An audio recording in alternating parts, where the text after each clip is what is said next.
My family said I was too quiet at the gathering, so I stood up and said what everyone else was thinking.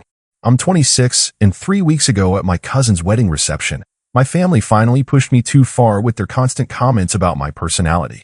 After years of being called too quiet and antisocial, I stood up in front of everyone and called out the toxic dynamics that have been poisoning our family gatherings for decades.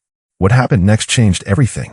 My name is Nathan, and this is about how I learned that sometimes being the quiet one means you're the only person actually paying attention. Let me paint you a picture of my family because understanding these dynamics is crucial to what happened. I'm the youngest of 4 siblings in what most people would call a loud family. My parents, Robert and Linda, have always prided themselves on raising outgoing, successful children who know how to work a room and make an impression. My older siblings, Kevin, Melissa, and Patricia, all inherited this gene for commanding attention and dominating conversations.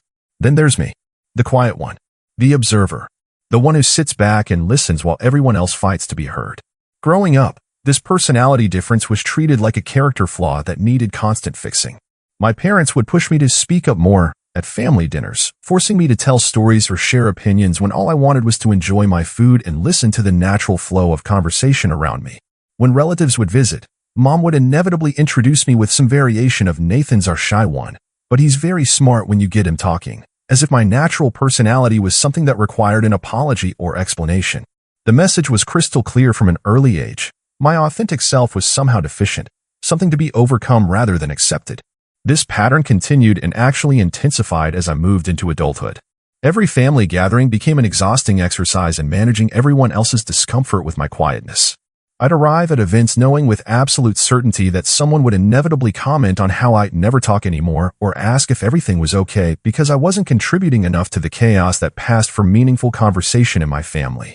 The thing is, I wasn't unhappy, depressed, or antisocial in any way. I had close friends who genuinely appreciated my thoughtful nature and my ability to listen without constantly waiting for my turn to speak. I was successful in my career as a software developer, where my tendency to observe carefully and think before speaking was actually valued as a professional strength. I was in a healthy, loving relationship with my girlfriend Charlotte, who told me regularly that she loved how I made her feel heard and understood. But none of that personal success or happiness mattered to my family. To them, quiet automatically meant broken, antisocial, or somehow lacking in essential social skills. The comments and criticism escalated steadily over the years. What had started as gentle teasing about my personality gradually transformed into pointed criticism disguised as loving concern. Kevin would joke loudly that I was turning into a hermit who forgot how to function in public. Melissa would dramatically announce to anyone within earshot that she was seriously worried about Nathan's social development. Patricia would stage whisper to cousins and relatives about how I used to be more fun and outgoing when we were children, as if my childhood personality was the real me and my adult self was some kind of disappointing deviation. My parents enabled and amplified all of this criticism by constantly making excuses for my behavior or trying to force me into conversations in ways that felt humiliating and performative. They'd put me on the spot to share news or opinions during family dinners, then look visibly disappointed when I gave honest, concise answers instead of launching into the kind of animated storytelling performances they seemed to expect from all their children. What really frustrated me was that while they obsessed over my supposed social deficiencies, they seemed completely blind to the actual serious problems unfolding right in front of them at every family gathering. Kevin, the charming golden child everyone adored, had developed a serious gambling addiction that he was hiding by constantly borrowing money from our parents under different creative pretenses. Melissa was clearly struggling with alcoholism, regularly showing up to family events already intoxicated and getting progressively drunker throughout the evening. But she covered it well enough with humor and charm that everyone chose to pretend they didn't notice. Patricia was having an obvious affair that was systematically destroying her marriage, but she deflected attention from her own problems by constantly gossiping about everyone else's personal business and relationships. And then there were my parents themselves, who were dealing with their own serious marital issues. Dad had been carrying on what he thought was a secret emotional affair with a coworker for over a year, exchanging inappropriate texts and meeting for lunches that he actively lied to Mom about. Mom clearly knew something was fundamentally wrong in their relationship, but instead of addressing the real problems directly, she'd become increasingly controlling about family appearances, insisting that everyone attend every single family event and perform happiness and togetherness whether they actually felt it or not. But somehow, mysteriously, my natural quietness was consistently identified as the family's most pressing concern and the behavior most in need of immediate intervention. The breaking point had been building steadily for months leading up to my cousin Derek's wedding. Charlotte and I had gotten engaged 6 months earlier, and the wedding planning process had given my family even more opportunities to offer unsolicited commentary about my personality and social skills. They had strong opinions about everything from our guest list to our choice of venue, and they couldn't seem to understand why I wasn't more visibly excited about being the center of attention at my own wedding celebration.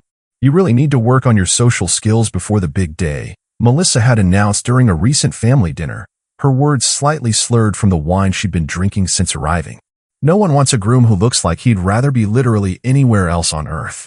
Patricia had immediately chimed in with her own helpful advice. "Remember, Nathan, it's your job as the groom to make sure everyone has a good time at your reception. You can't just stand there being antisocial and awkward all night while Charlotte does all the work."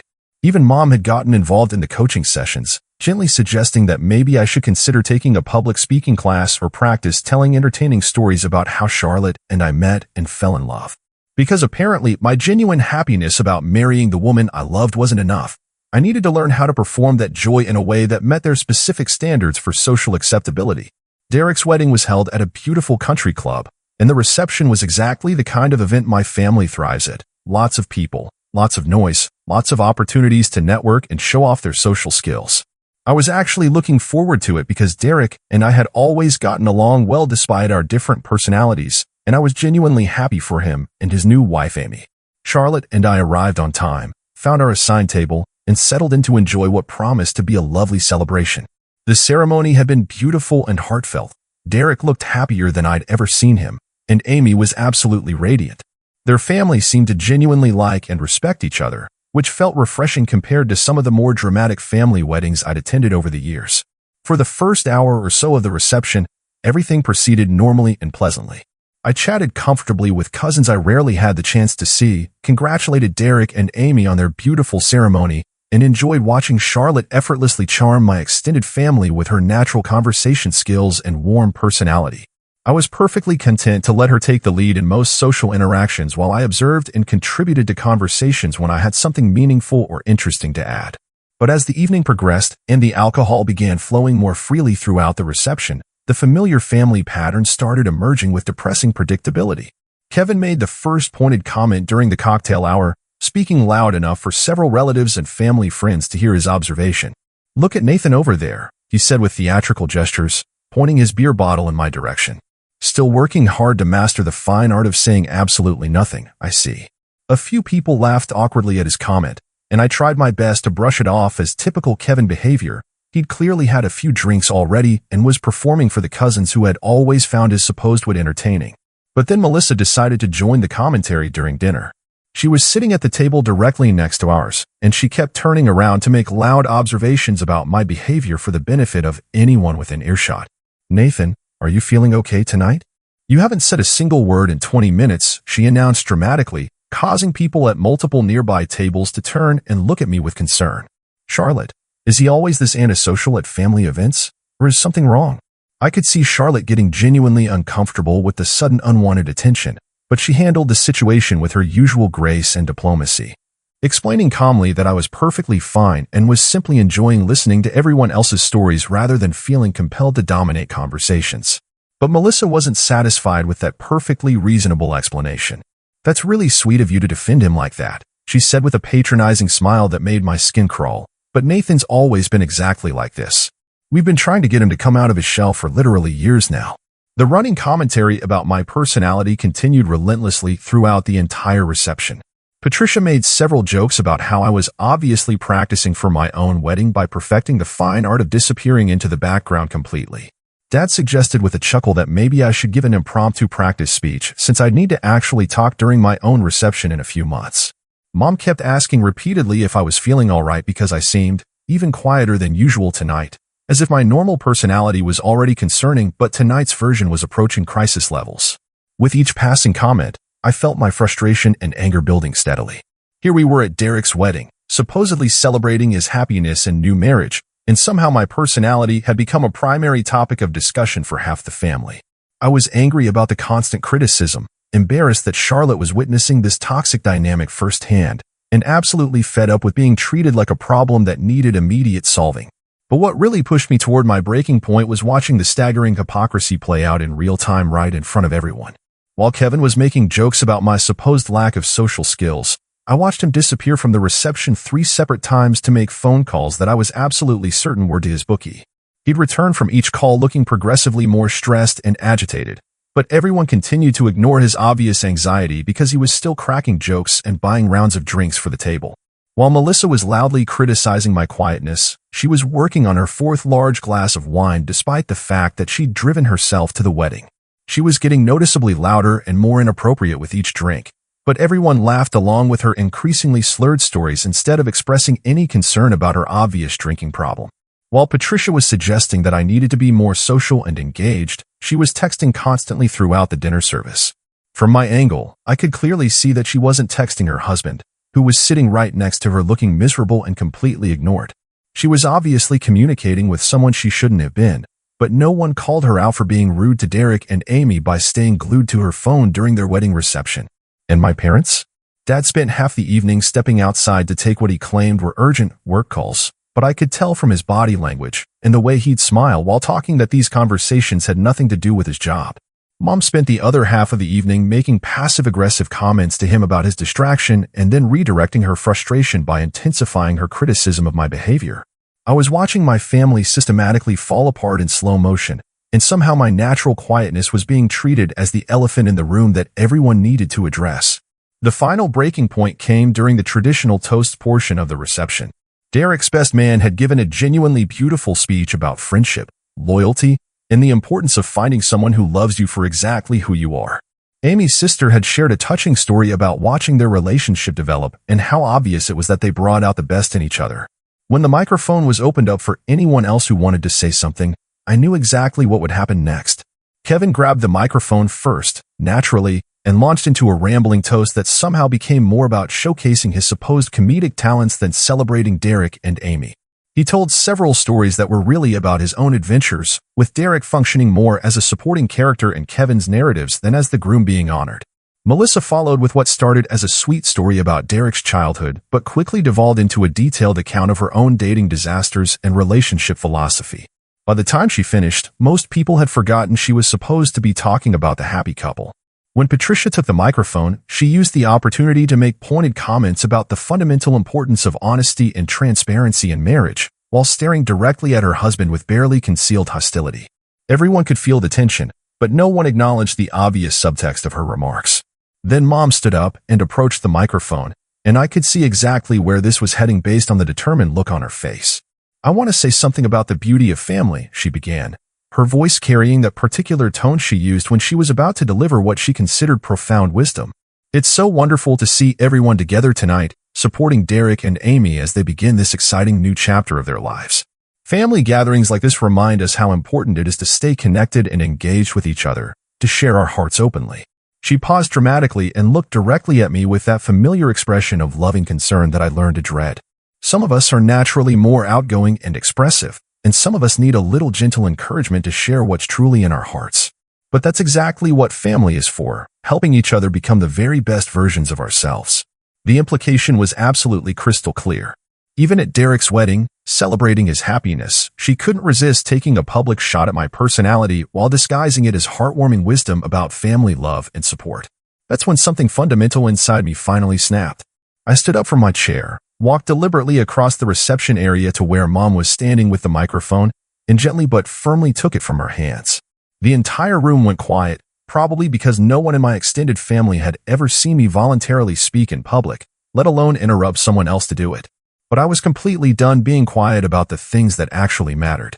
I looked out at the room full of family members and wedding guests, took a deep breath to steady my nerves, and started speaking in a clear, calm voice. "My mom is absolutely right that family gatherings are important," I began, feeling surprisingly confident despite my racing heart. "They give us a rare opportunity to really see each other clearly, to pay attention to what's actually happening instead of just what we want to see or what we're comfortable acknowledging." I could see confusion spreading across my family members' faces.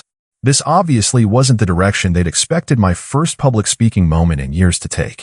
For my entire adult life, I've been told repeatedly that I'm too quiet, that I need to speak up more, that my personality is somehow a serious problem that needs immediate fixing. And I've listened to that constant criticism because I love my family and I genuinely wanted to make you happy. My voice was getting stronger and more confident as I continued.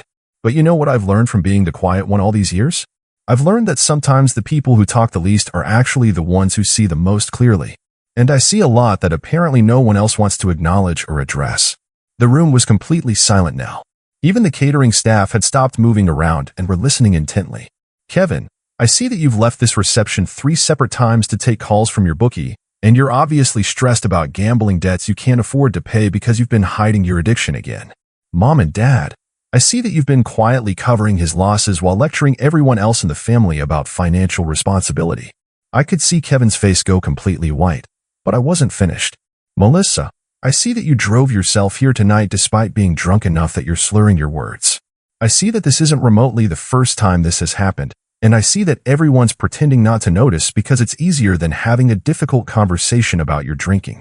Melissa started to protest, but I kept talking. Patricia, I see that you've spent more time tonight texting someone who isn't your husband than you have actually talking to anyone at this wedding. I see that your marriage is falling apart, but instead of addressing your own problems, you'd rather criticize everyone else's relationships. The tension in the room was becoming almost unbearable, but I wasn't done. And Mom and Dad, I see that you've been so busy managing everyone else's public image that you've completely forgotten to work on your own relationship. Dad, I see that those aren't work calls you keep stepping outside to take. Mom, I see that you know something's fundamentally wrong, but you'd rather control how our family looks from the outside than fix what's actually broken on the inside. I paused and looked around the room at the faces staring back at me. You want to know why I'm quiet at family gatherings? Because I'm watching the people I love destroy themselves and each other while pretending everything is perfectly fine. You want to know why I don't contribute to conversations? Because our conversations are all performance and no substance. I suddenly realized I was hijacking Derek's wedding reception to air years of family grievances, and I felt a wave of regret. Derek and Amy, I'm genuinely sorry this is happening at your wedding. You two actually have something real and honest together, and you deserve to celebrate that without family drama interfering.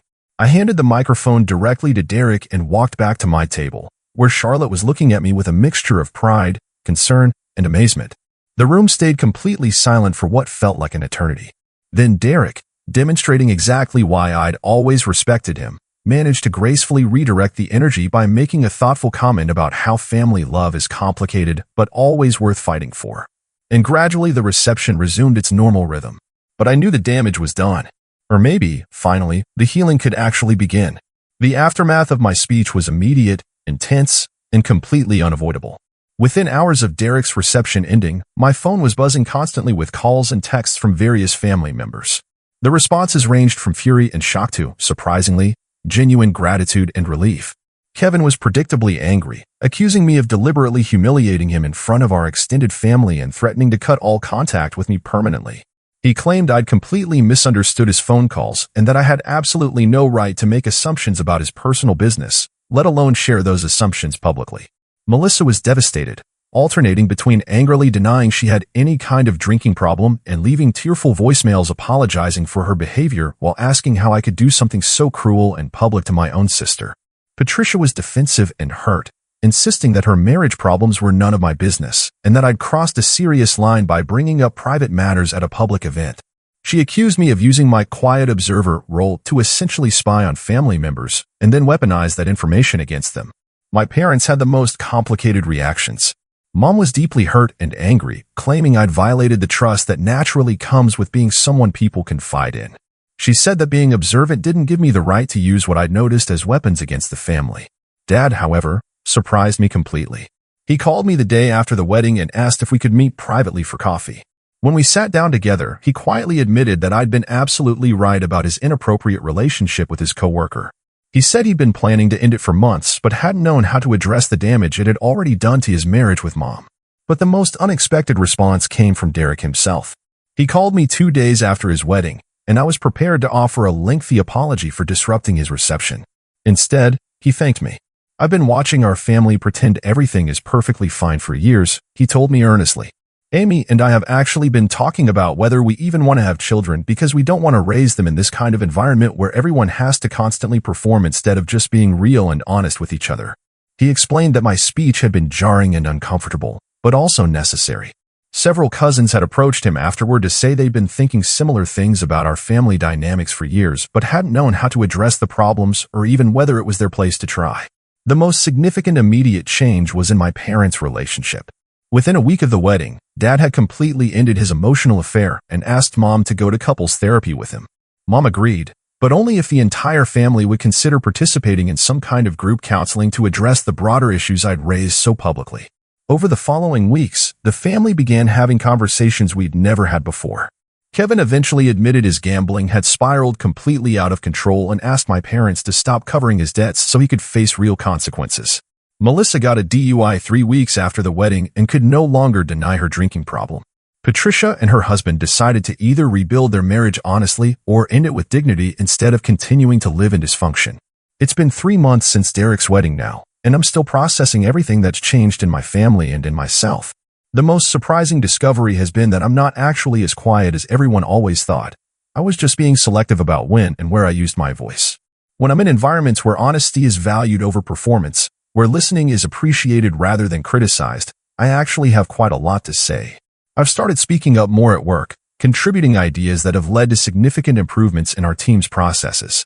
I've been more vocal in my relationship with Charlotte, sharing thoughts and feelings that I used to keep private. But I've also learned to genuinely value the observational skills that my family used to constantly criticize. Being able to see patterns and dynamics that others miss is actually a significant strength, not a character defect. The problem was never my quietness, it was being in an environment where surface-level noise was valued more than thoughtful observation. My relationship with my family is still complicated and sometimes tense, but it's becoming more honest than it's ever been. We're all slowly learning to distinguish between healthy family loyalty and enabling genuinely destructive behavior. Looking back, I realized that my speech wasn't really about defending my quietness. It was about demanding honesty in a family that had been built on pretense and performance. I'd spent years being criticized for not contributing enough to conversations that were ultimately meaningless because no one was saying what they actually meant. I've learned that there's a crucial difference between being quiet because you have nothing valuable to say and being quiet because you're waiting for a conversation worth having. I've also learned that sometimes the most loving thing you can do for your family is refuse to participate in their dysfunction, even if that means causing temporary pain. The experience has taught me to trust my own perceptions and to speak up when something truly important is at stake. I'm still naturally more of a listener than a talker, but I'm no longer willing to stay silent when that silence enables harm to the people I love. What do you think? Was I right to call out my family's problems so publicly, or should I have found a way to address these issues privately? Sometimes I wonder if there was a gentler approach that could have forced these necessary conversations, but then I remember how many years of gentle hints and private concerns had been completely ignored. Maybe some truths can only be heard when they're spoken loudly enough to cut through all the noise.